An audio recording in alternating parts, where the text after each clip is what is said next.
Hello mga ka-viewers, welcome back to my YouTube channel, Koi's Repair and Tutorial. For today's video mga ka-viewers ay magre-repair tayo ng isang electric pan. Yan, ito po ay isang stand pan. At ang brand nito ay Hanabishi. Yan po. So ito mga ka-viewers, reklamo ng may-ari ay wala daw tong power, hindi gumagana.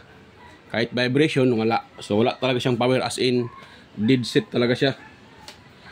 So try natin siya mga ka-viewers i-plug. Ititest natin kung totoo ba talaga siyang walang power. Ayan. So plug ko lang dito mga viewers sa aking saksakan. Ayan. So naka-plug na siya mga viewers. Yan o. So yung number 1 natin mga viewers. Yan, kung nakita nyo, walang imik, hindi gumagalaw. Tsaka number 2, hindi pa rin siya gumagalaw mga viewers. At ngayon try natin siyang sungkitin yung kanyang pinaka-LC. Ayan, malambot naman siya mga ka-viewers, oh. O yan, oh. Lambot siya. Ngayon, number 3 natin. So, wala pa rin siyang, mga ka-viewers, wala pa rin sinyalis na mayroon siyang power. So, next natin gawin, ititest natin sa ating tester. Ayan, para ma-test natin siya mga ka-viewers kung mayroon ba talaga siyang, makakuha tayo dyan ng ohms value. Ayan, so yung tester ko ay nakaset sa, ayan, sa home settings. Pero bago pa yan mga ka-viewers, kung bago lang kayo sa aking channel at kayo po ay napadaan lang, so huwag niyong kalimutang mag-like, mag-share at mag-subscribe at pakipindot na rin yung bell button. Ilagay sa all mga ka-viewers para palagi kayong updated sa mga video tuwing ako may bagong upload or ma-notify kayo. So start tayo mga ka-viewers. Itatry natin itong kanyang pinaka power cord. Ayun, kung nakita nyo, walang imik ng atong tester, wala pala. Yan, number 1. So wala din mga ka-viewers, oh. Naka number 1 na yan, oh. Yan, oh. Oh, naka number 1. So number 2. Yan, oh. Wala pa rin siya mga ka-viewers. Number 2. Number 3, wala pa rin. So yan, gawin natin mga ka-viewers ay i-open na natin yan. Yan, para totally mano natin siya, ma-check up natin. Anong problema nitong Hanabishi na to? Ang tigas pa naman i-open ng mga screw nito. Pag Hanabishi. Dito na lang sa Hanabishi. Ang tigas-tigas i-open ng kanilang mga screw. Pag time po na i-open natin itong kaniyang tigas. Yan, nilagyan pala ito ng nilagyan ng dyan. Yung tape na puti para sa tubig. Yan. Para siguro humigpit. Yan. Hindi ka nilagyan na ng tape-lon tape. Yan, may tape-lon tape na. So, tanggalin natin ito mga ka-viewers, mga screen para walang sagabal. Yan. Gas.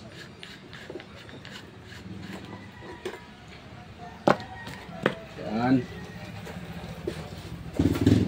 So tanggal na yung kanyang pinaka-screen mga ka-viewers. At medyo madumi. Pagpagan natin ng bahagya. Yun.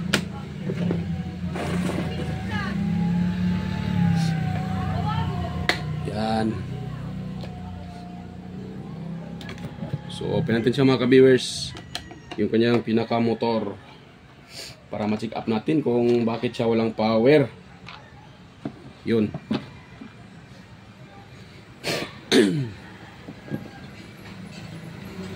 Yan. So ngayon mga ka-viewers, ang gawin natin next na naman, yan, medyo madumi pala, magpagan ko muna. I-open po tuloy natin tong pinaka-kapasitor. Diyan tayo magtitest kung talagang buo pa yung kanyang pinaka-windings or yung pinaka-motor niya. Ito, paputulin natin yan yung wire para ma-test natin siya mga ka-viewers. Yan, ito, paputulin natin to dito, tsaka dito. Yan. Yan, putol na siya mga ka-viewers. At next natin gawin ay itetest natin siya. Kita. Kita nga, palakyan ko konti yung aking yan, so kita na yan siya. Kitang-kita na. Ayun. So kitang-kita na mga ka-viewers. Kitang-kita na. So, ito.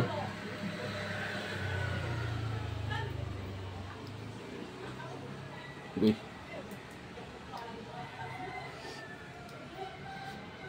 Yan, balatan na natin mga ka-beers para ma-test natin siya. Yan. Ngayon, kuha tayo ng tester. So, ititest natin yan. Dapat mayroon tayong makakuha dyang ohms value. Yun. So, ito yung tester. Sana hindi yan mahulog. Yan. So, yan lang mga ka-viewers. At lagyan natin dito yung dalawang T-sprad. So, dalawang wire na to. Yan. Kung nakita nyo, mayroon tayong nare-read niya. Yan. 801 or 800 ohms. Ayan. Bumababa pa. Wait lang. So, 800. Yan. Or 79 pala. 79. 798 ohms. Yan.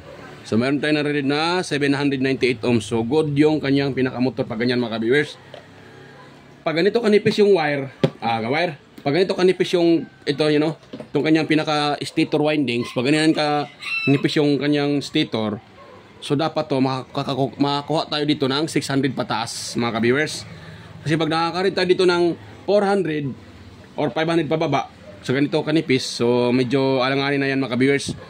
Medyo may ano na yan, may saltik na yung motor or may problema na yung pinaka-motor yan. Makakuha tayo dito ng 500 pababa.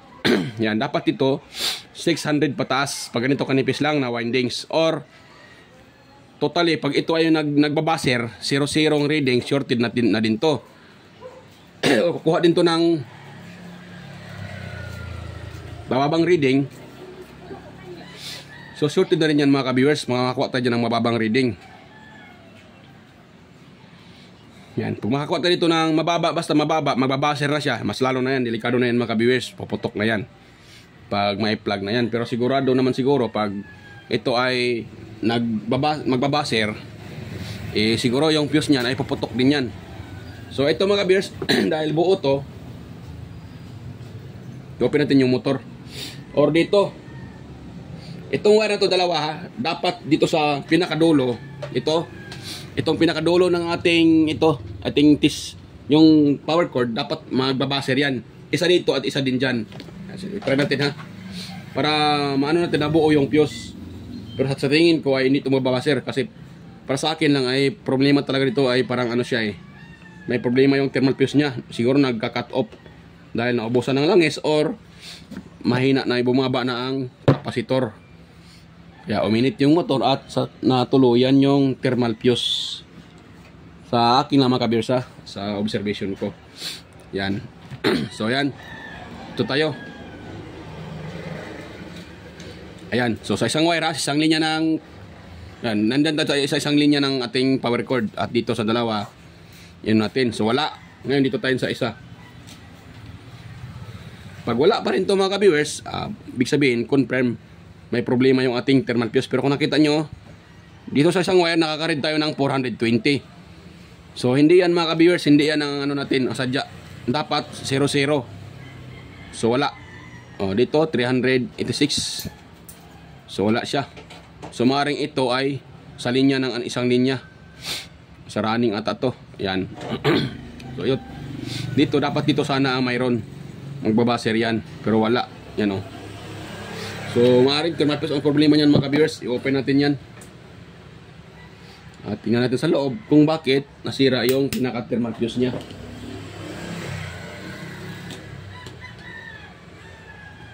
Yan, tanggalin mo natin tong screw sa kanyang swing arm or tawag dyan, crank arm. Yan. Ngayon, puputulin natin tong nakatap dito na ito. Nagtap-tap pa sila ng tawag dyan. Tapos maluwag naman. Useless. Yan, kuha muna ako ng pala. Yung isa kong screwdriver. Napakatigas mga viewers. Nako, napakatigas. Tayo dito mga viewers, matigas.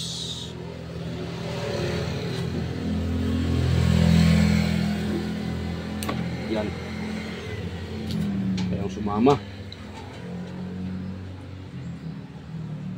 Nako, hayang sumama mga ka-viewers. Napakatigas. Yan ang ayaw ko sa ano eh. Yan ang ayaw ko dito sa tawag dyan. Brown na to. Mahirapan ka talaga pag ay, nan, tigas siya. Tigas din mga ka-viewers. Nag-slide lang yung aking ano, aking screwdriver. Yan. Hindi pa rin siya. So yan, nagamitan ko to ng pinagbabawal na tiktik. Natiktik naman hinoon. Natiknik mga ka-viewers. Mali pa yung pagkabitas ko tiktik. Bawal na tiktik. So yan. Yan po ay gugut-gutin ko yan ng ano mga ka-viewers. So hindi ko na maipakita sa inyo mga ka-viewers ha. Gugut-gutin ko yan ng ano. Padaanan ko to ng tawag dyan. Hacksaw blade para matanggal yan. So pakita ko lang sa inyo pag natapos ko nang matanggal yung apat na yan. So yan. Stay tuned lang mga ka-viewers. At ano ko muna to. Gugut-gutin ko muna yung score na yan. Yan, stay tuned lang. Ayan. So mga ka-viewers ay tapos ko na siyang na ano na tawag dyan, nalagyan ng nilaliliman ko yung kanyang groove kasi ang groove kasi nitong Hanabishi na electric fan medyo mababaw. Kaya pag atin siyang ino-open ng ating flat screw or screwdriver, so matigas na siya tapos kumipiglas yung ating screwdriver kasi nga mababaw lang yung pinaka-groove niya. So ang ginagawa ko dito, yung ginamit ko dyan ay ito, hacksaw blade, ito. So ginamitan ko siya ng hacksaw blade at nilaliman ko yung kanyang groove para pwedeng makaano yung pwedeng makaano ng maayos yung ating ito, itong aking flat screw. So yan. So i-open natin siya mga ka-viewers, yung apat na ano na yan. Yan o. So madali na lang sa i-open mga ka-viewers pag nilaliman mo siya. Kanina nahirapan ako nito eh. Kaya ginamitan ko siya ng ano, ginamitan ko siya ng technique na ganito. Kaya pasensya na at di ko ipinakita sa inyo ang ano nito, paglalim ng kanyang groove kasi medyo matagalan tayo, haba tong video natin. At yun lang naman ang gagawin, laliman. Medyo umano din siya. Medyo mahirap din siyang ano mga ka-viewers, mahirap din siyang tawag diyan. Mahirap din siyang laliman kasi nga kailangan mo mag-ingat na hindi matamaan tong windings. Medyo mahirapan lang mo siya kunti. Pero pag once ikaw ay nag-ano talaga, may pasensya ka, kahit gaano katigas pa yung screw na yan, marirepair mo yan. Yan, tulad nito, hindi ko talaga siya ano, hanggat hindi ko siya na-open. Yan, so ito mga basa, huwag natin siyang biglaing ano, bibitawi, tawag dyan, hatakin kasi mahatak ito. Tulad nito, yan o, yung kanyang pinaka ano, yan o, yung pinaka cable tie, wala na, yan o, lumulutong na. Kaya delikado yan pag hatakin nyo bigla. Kailangan yung i-guide dito, sila naman dito, i-guide nyo yan. Ayan, pag naitulak nyo na sa kamay nyo or sa ano nyo, daliri, bago nyo pahatakin ng dahan-dahan. Yan, ganoon lang siya mga ka-viewers, dahan-dahan lang. Ganoon. So ganoon lang. Ganoon lang yan kasimple mga ka-viewers ang pag-ano yan. Ngayon, para hindi natin ma-ano yan, para hindi natin ma-damage yan, kailangan nating paluapan ng cable tie. Yan, kuha man ako ng cable tie. Paluapan natin yan. At para safety yan, hindi natin madadamage. Kasi pag yan po ay na-damage natin, naputol yung windings na yan, wala na. Hindi natin mai-repair, sayang yung effort natin. Sayang yung ating pagod dyan. Tigas pa naman niya i-open. Yan ang nakainis dito sa ano, sa Hanabishi. Yan ko ba yung ano nila, yung matigas na i-open yung screw, napakanipis pa ng pinaka-groove niya. Kaya nahirapan ka talaga kahit technician ka. Kaya yung iba naman dyan na katulad kong technician ay mayroon silang ano dito, mayroon silang pangtanggal. So yung iba, nagpapatawag dyan. Itong mga ganito siya, klase mga ka-viewers, oh. Ako nga, bala ko nga magpaano din eh. Yung ganito, yung ito, cutter. Nilalagyan lang ng ngipin dito sa gitna. Yan. hinahati sa gitna, pati dito sa kabila. Para pag ano dyan, yan ang ipa-ano doon, ipa-ano siya tapos i-ganon para ma-open. So ako wala pa akong time na magpagawa ng ganon eh.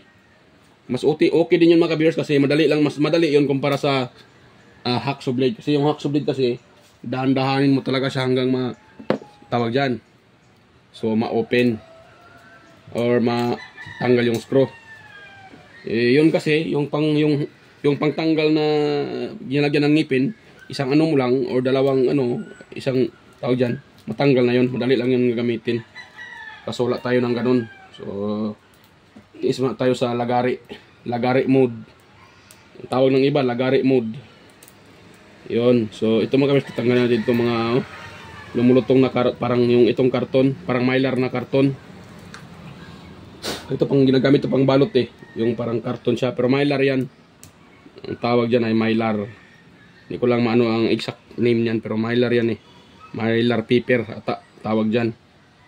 Pang balot. Ano yan siya? Anti-heat. Hindi basta nasusunog yan. Pero sa katagalan ay lumulutong din. Ko. At mamaya pag sa-oil natin to, gagamitin natin ng ganun. Yung mylar carton or mylar paper. Marami naman ako dyan inakuha ko. Mga second hand. Galing sa nabaklas na yung nakaraang nakabaklas ako ng solar. Yung sa battery binabalot. Lagyan na ng mylar paper. Kaya tinatabi ko, hindi ko siya tinapon. Kasi alam ko, magagamit ko siya. Kaya tanggalin yung nito pangbalot sa itong kanyang tawag dyan. Kaya tanggalin itong kanyang sringkabol.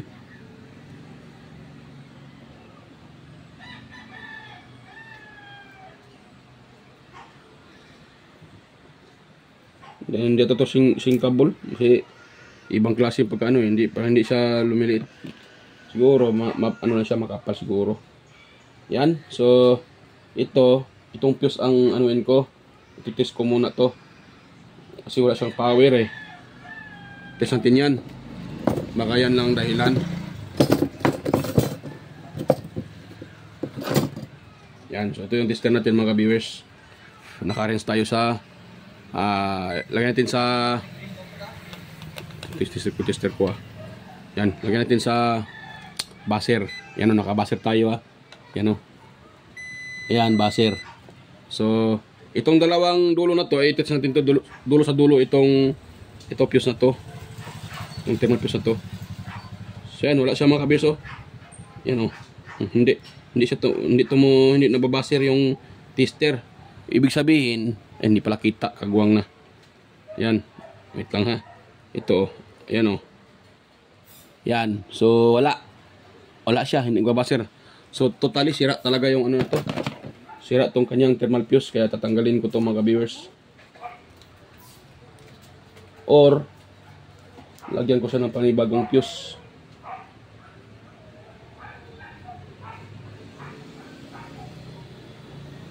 Parang naputol ko ata yung naputol ko yung windings.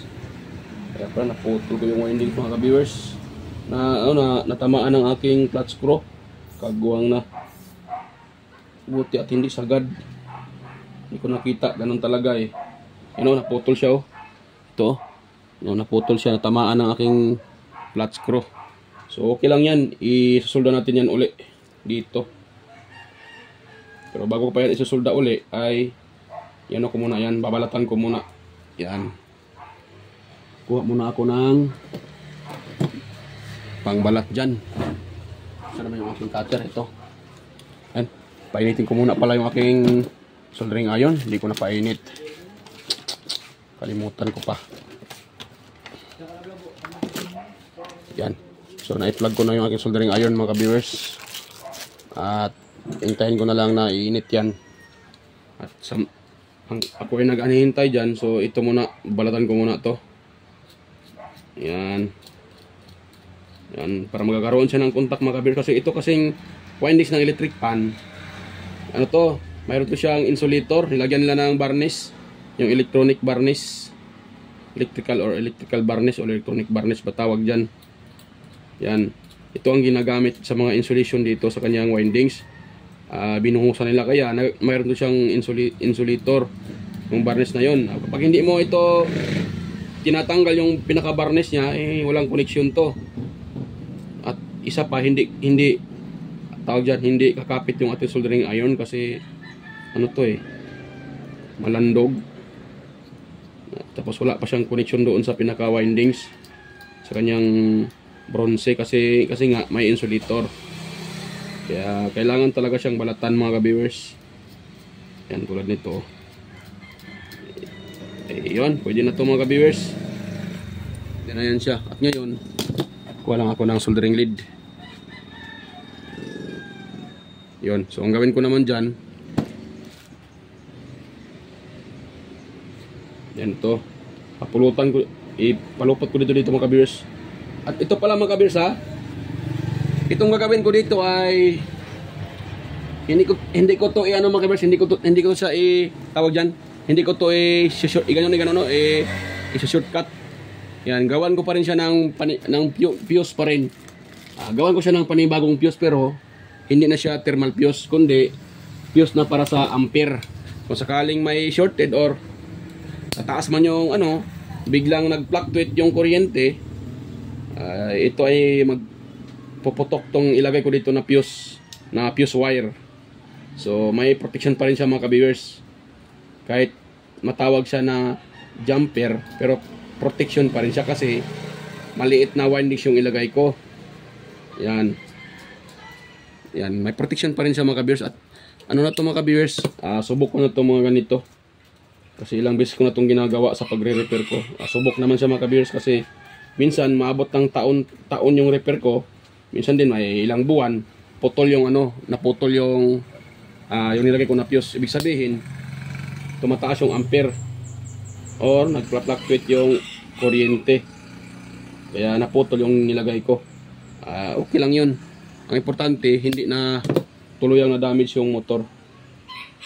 Meron pa rin siyang protection sa tawag dyan, power surge ba tawag dyan, yung biglang or yung biglang pagtaas ng tawag dyan, biglang pagtaas ng kuryente, fluctuation.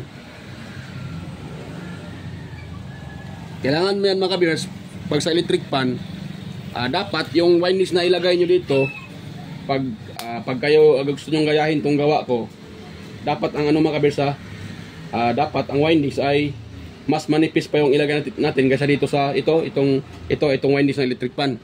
So saan ba tayo makakuha dyan?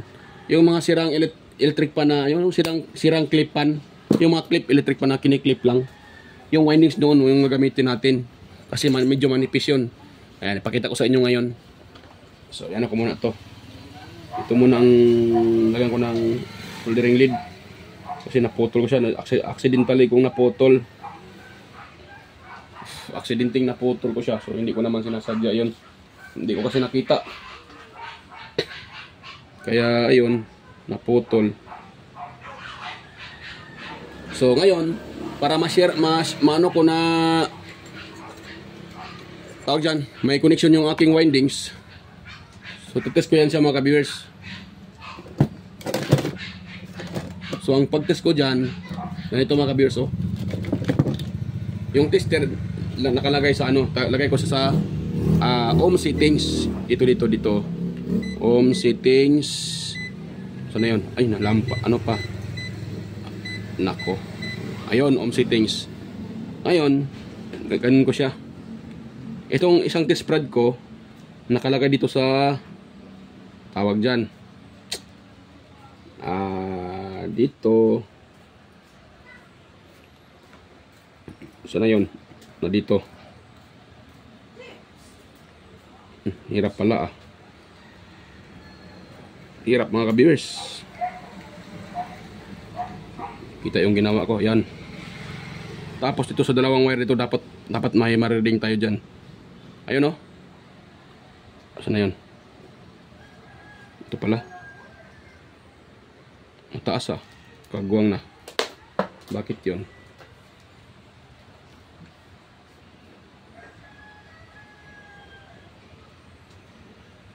So dito, iano ko na dito. Ito lang sa kanyang kapasitor. So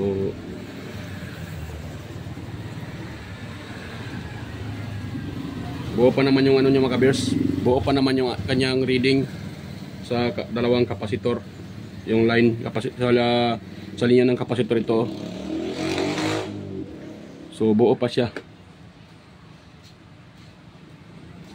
Hindi makita tong ano. Hirap makita. Hirap makita.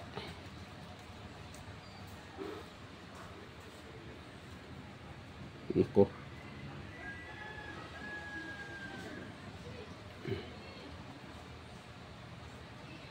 Nahirapan ako dito ah. Ayun oh. Yun. Yun. So mayroon pa rin tayo nare-reading na 804. So buo pa yung kanyang ano. Wala tayong na ano. Naputol dyan. Tapos tayo sa motor niya. At dito. Ayun. 00. Dito sa isa. Yan, 805. So, good.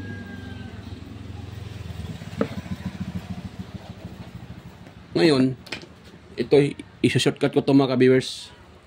Dito. Ito. Mayroon kasi, andyan na kasi banda yung fuse. Dito. So, yan, i-open ko muna to dito banda. At, dyan tayo magtatap ng windings.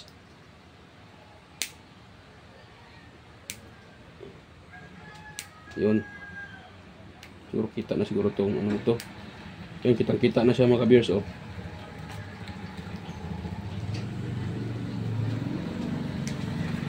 Yan, kita na siya. Yung pinaka-fuse niya. So dito ako magtatap ng maliit na windings. Yan, nakita nyo yan, nakalabas na. So dyan ako magtatap mga ka-viewers, ito. Itong fuse na to. Yan, dyan ako magtatap ng maliit na wire.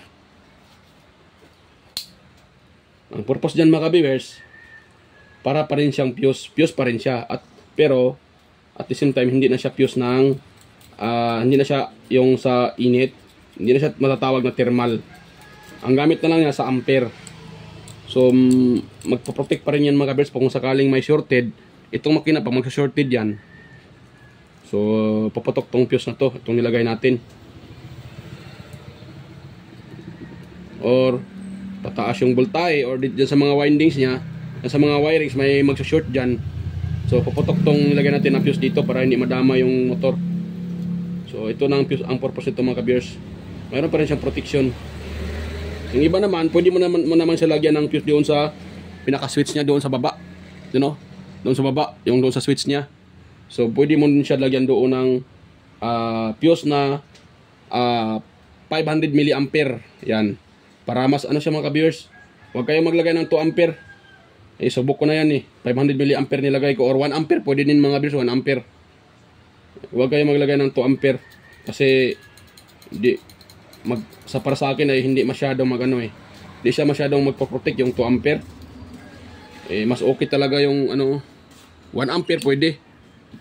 Kasi nakalagay na ako yan dati. Pag ganito lang pag ganito lang kakapal na mga electric pan yung ano niya. 60 watts. Pwede na yan. 500 ampere. 500 mA ilagay nyo. Kasi subok ko na yan mga ka-viewers. Bilang technician din ng ilang taon, so ma-experience na ako sa mga ganun na nagpo-protect yung nilagay ko na fuse.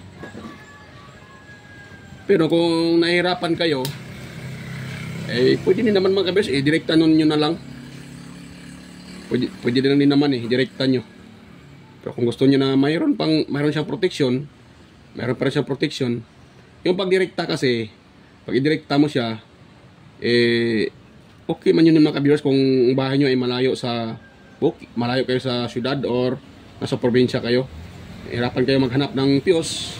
Kahit hindi nyo nalagyan ng fuse, basta ang importante lang kasi mga ka-viewers, kahit sabihin na natin may fuse pa yung electric fan, pag tayong gumagamit ay hindi tayo marunong gumagamit ng electric fan, ba't ko ba nasabi na hindi marunong gumagamit ng electric fan?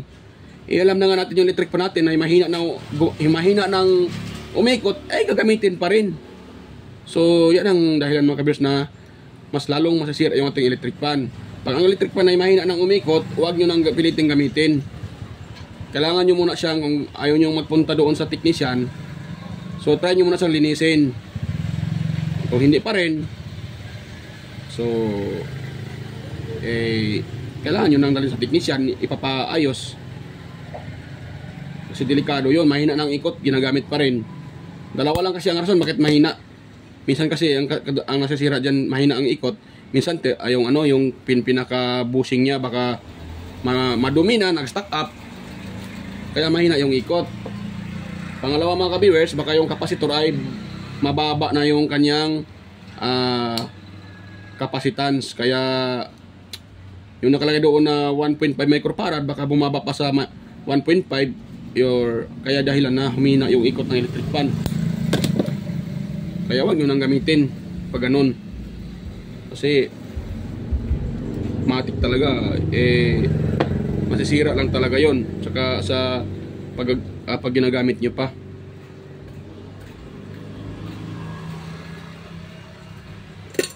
Yan, so lagay tayo dito ng mga ka-viewers, lagay tayo dito ng soldering lead para kakapitan nyo ng ating nilagay na windings or fuse wire.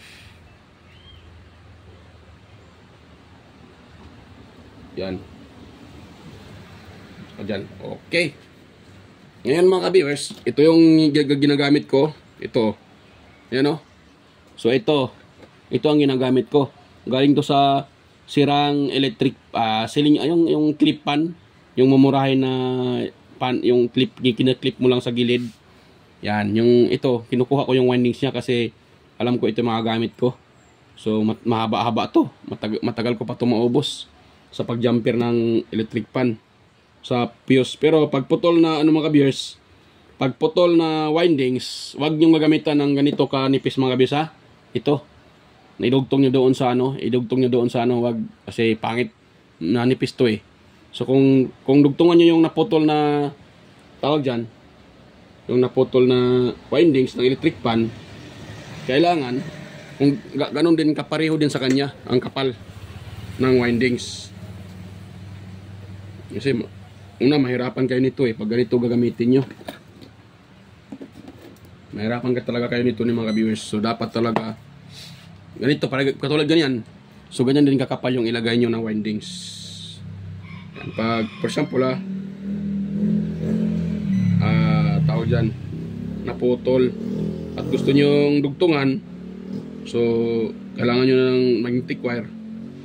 So yun lang gawin nyo mga ka-viewers. Dapat kung gaano kakapal siya, ganun din yung ilagay nyo. Sa mga electric pan na sira, pwede nyo kunin yun. Ako naman, doon ako nagkumukuha sa may TV ng board, yung mga old CRT TV. So, yung mga ano niya doon, yung mga transformer na maliliit, may mga wire yun eh. Yun ang kinukuha ko. May ano doon, mga magnetic wire na nakaikot-ikot doon sa ilalim. So yan yung kunin nyo para pang jumper.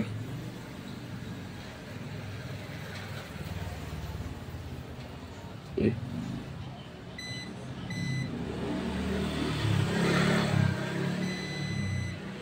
Ito nahulog pa yung ano ano yun?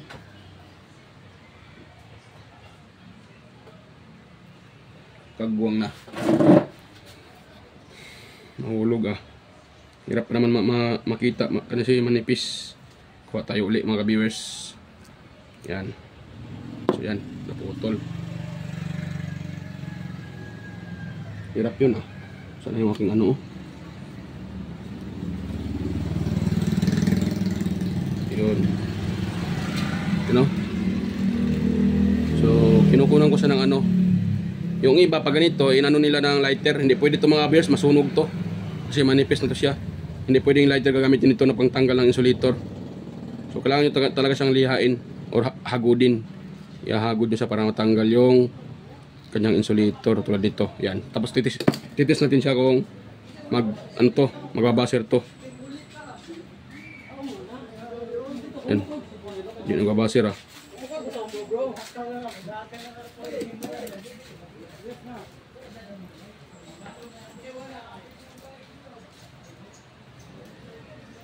Yan. Nako. Yan. So yan ako mga kabers ha. Ipopost ko muna sandali para hindi tayo matagalan. So balikan ko na lang kayo pag nalagyan ko na yan ng ano, pag nalagyan na jumperin ko na ng maliit na windings. So stay tuned lang mga ka-viewers. Yan. So okay na siya mga ka-viewers. Nalagyan ko na ng windings niyan. Yan o. Yan. Ititest ko siya. Magbabawaser na yan ano. Yan o mga ka-viewers o. Yan. Ititest ko siya. Yung lagay ko na itong fuse na to. Firma fuse na to. Ititest ko siya. Ayan o. Ayan o. Diba nakita nyo nagbabaser. Ibig sabihin mayroon na siyang continuity.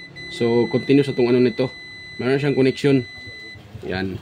So ganoon lang mga ka-viewers ang paglagay ng jumper na wire. Yung fuse wire. So yan. So yan. So yan ako nga ito mga ka-viewers. I-assemble ko muna to. At ito lagyan ko din to ng oil. Kasi medyo natuyuan siya ng langis sa loob oh. Yan, lagyan ko to ng oil pati doon sa unahan. Hindi ko na ipakita sa inyo mga ka-viewers para hindi nahaba tong video natin. So pakita ko lang sa inyo pagtapos ko ng mga symbol. Yan, so stay tuned na uli mga ka-viewers. So ayan mga ka-viewers, nakita nyo. Tapos ko nang mailagay, assemble uli yung tawag dyan. Pinaka windings, kita nyo. So may sapin na rin siya. Nilagyan ko ng sapin, yan.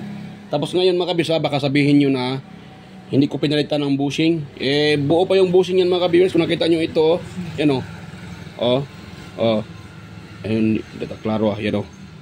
May klaro. Yan. Napakakinis pa yung kanyang shafting. So wala pa siyang gas-gas. Sa unahan yan. Ito naman sa likuran, ayun o. Buo pa rin siya mga ka-viewers at walang gas-gas. Kaya buo na buo din yung kanyang bushing. Kasi buo din dito napakinis pa at walang gas-gas. Yan dito pati dito din makinis pa. So yan. At tinitest ko naman yung kanyang kapasitor mga ka-viewers ay ano pa din siya. 1.5. Ito buo pa itong kanyang kapasitor dito. So na yun. Ito. Buo yung kanyang kapasitor. 1.5 pa din yan. So tinitest ko siya kanina. Kaya hindi ko muna palitan yan kasi buo pa. So ang problema lang talaga, thermal fuse lang talaga mga ka-viewers. At the same time, nilagyan ko na rin siya ng oil kasi kailangan na rin lagyan ng oil. Yan. So ganoon lang mga ka-viewers. So yan ako muna, i-assemble ko muna mga ka-viewers. Pinakita ko lang sa inyo na tapos ko na siyang ma-assemble. At ito kasi hindi ko napakita kanina yung ito itong ito. So itong kanyang shafting na buo pa. Walang gas-gas. Pati yung bushing naman walang problema. So yan, i-station uli at balikan ko lang kayo mga ka-viewers. So ayan mga ka-viewers ay tapos ko nang ma-assemble. So na yung mga cover niya. So medyo kailangan pa itong linisan itong ano niya. Pero ako na lang ito. Dito na bibidyoan. Kasi medyo may siya. Mayroong kunting dumi sa sa screen. So ayan. Itetest natin mga ka-viewers. Yan. Yan. So number 1 natin mga ka-viewers. Yan number 1. Yan. May ikot siya kaagad mga ka-viewers. Yan. So ayun. Number 2 natin. Yun. So malakas pa siya mga ka-viewers. Malakas pa. Number 3. Yun, mas lalong lumakas. Number 3. So yan mga ka-viewers. Sakris tayo sa repair natin ngayon. So gumana yung electric pan na repair natin. So ito wala akong nilagay dito na pisa mga ka-viewers. Kung nakita nyo naman sa video, ay wala akong pisa na nailagay dito. So ang ginawa ko lang dyan, ginamper ko lang yung fuse. Nilagyan ko ng panibagong fuse na fuse wire para mayroon pa rin siyang protection. So at yun lang, gumana na. So yun lang mga ka-viewers kasi buo pa yung shafting, bushing, buo pa pati kapasitor. Yun lang talaga ang thermal fuse yung nasira. So yan. So nga pala, bago tayo magtapos mga ka-viewers at may love shoutout po sa inyo sa mga silent viewers dyan, organic viewers, sa mga subscribers ko dyan. Ayan, may love shoutout po sa inyo. At ganun na rin sa mga taga-sugid ko, mga taga-subaybay. Sila si Sir Sir John Santiano, ayan, Sir Alex Paroni, Sir Nelson Timon, Sir Manuel Mahadukon. Ayan, mega loud shout out po sa inyo mga sir. Salamat po sa patuloy niyong panonood at suporta sa aking channel. Yun. So mega loud shout out po sa inyo. Pati sila si Sir John Mercado, Sir Ferdinand Lopez. Ayan, mega loud shout out po. Sir Edgardo Junior Dato Talavera, Sir Edgar Macam, Sir Vicente Bibusog Bandiquillo, Ronaldo Macasiano. Yan, so mega shout out po sa inyo. Pati si Sir John Santiano, Sir Randy Trinidad, Sir Toxic Gaming, Sir Manuel Mahadukon, Ferdinand Lopez. Ayan, so sa inyong lahat, mega shout out po. At ganoon rin sa aking mga kasamahan sa sa aking mga kaibigan sa YT. So mega shout out po sa inyo. Yeah, mega shout out po. Idol Inting Butingting. So mega shout out po. Master Andy Rabino Tibitik, Master Andy Tik, Master Andy Rabino to. So mega shout out po. Idol Maya Vlogs, Teletech Chair, West Jojo Tech, Ricardo Bernardo, Fix and Review, Yoda Tech TV, John P Technician, Rodolfo Studio, Yung Repair, Tones by Vlog, Tactics PH Official, Jimenez Iban Vlog, Phil-Am Country Living, GOG's TV, White Ferry, Horseshoe TV, Bullet Train Channel, JAJ Channel, Soktik TV, Kerry Mendoza Vlogger, Chris Perez Vlog, Rowell San Andres, Idstick TV, Road Choi Fishing Adventure, Mercy Wiram, Amigos Amigas, Jan and Gracia, Chona Incabo, Leotech, DJS Channel, Tiger Said TV, Indaites TV, Lex TV Official, Cheers Flores Mix Vlog, The Burton Channels, Life in Japan Countryside, Iconic Insight and Beyond, Sir Lawin, Dinlins TV Vlog, Naanatanan TV, Maskarang Vlogger, Reyna Vlog, Ulok the Great, Aling Peps, Marco Francis, 713 Mix Vlog, Pudi Expert, Dado Vlog Channel, Lovely Mood Forever, at sino yun, West Jojo Tech, EQC TV, Kisnel Channel, 3M Vlog, Anonymous Vlog, Jinky Inok Vlog, JWG Ward, Darwin Tech, Farmer Boy TV, Roger Cedric, DJ Disco Hunter, Epras View, DJ Limix TV, at Baybayon TV Mix Vlog. Yan, mega shout out po sa iyo, Idol, Baybayon TV Mix Vlog. Yan. So yan. So bago pa tayo tuluyang mag-in, at kung mayroon kayo nakuhang kunting idea sa ating sa aking repair ngayon at sa tutorial na to, so huwag niyong kalimutang mag-like, mag-share, at higit sa lahat pag-subscribe mga ka-viewers. Ayan, paki-subscribe na rin mga ka-viewers, at pakipindot ng bell button, ilagay sa all para palaging updated sa mga video tuwing ako ay nag-upload ng bago. So ayan, bye-bye. Kita-kita tayo ulit sa mga ka-viewers sa next kong mga video.